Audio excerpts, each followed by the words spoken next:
আসসালামু আলাইকুম রহমতুল্লাহি বারাকাতু। আশা করি সকলে ভালো আছেন। তো আজকে যে বিষয়টি নিয়ে আলোচনা করব সেটা হচ্ছে যে আমরা কিভাবে আমাদের ইমোশনগুলোকে কন্ট্রোল করতে পারি।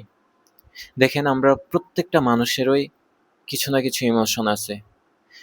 তো যখন আমাদের সেই ইমোশনগুলো তীব্র আকার ধারণ করে, তখন আমরা অনেক মানসিক দুশ্চিন্তার মধ্যে বা মানসিক ভোগান্তিতে আমরা পড়তে হয়।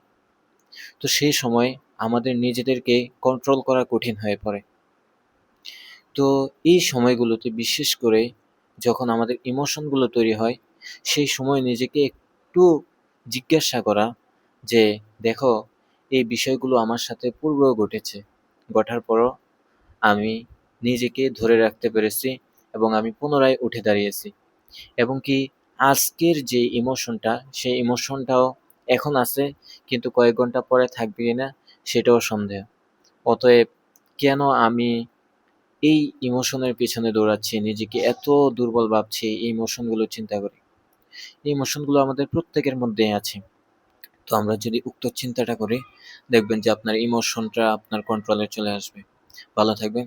আসসালামু আলাইকুম রহমতুল্লাহ বারকাতুহ।